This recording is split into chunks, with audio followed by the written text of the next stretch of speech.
Hi, I would like to take a couple minutes and explain one of the problems on the classwork.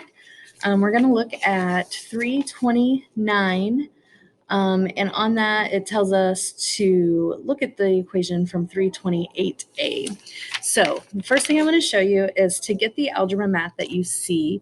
If you go to backgrounds, and it's going to be equation mat, I think it's 2. Yeah, so equation mat 2. And then looking at this equation, we will click on Algebra Tiles, and we are going to make the same thing that we see in the equation mat. So the plus sign has an X and a 1, and then it's got 2 negatives. And to make it a negative, you just click it one time. And then if you ever wanted to like spin it, you double click and it spins it. There we go.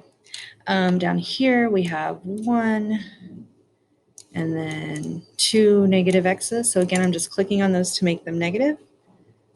1, 2, 3, and then 1, 2.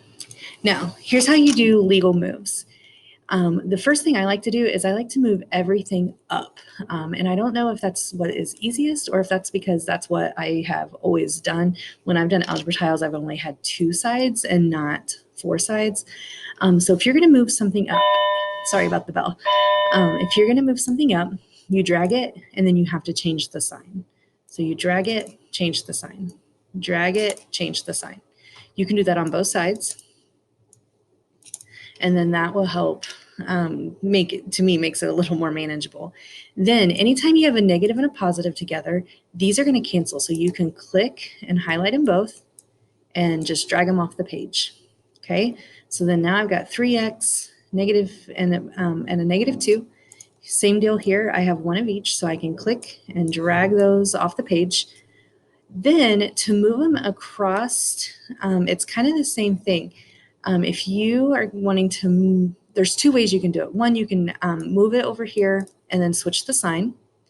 Or you could, and how it looks like when we're solving equations, you would add a negative to both sides. So then when you do that, they would cancel out. Same deal here.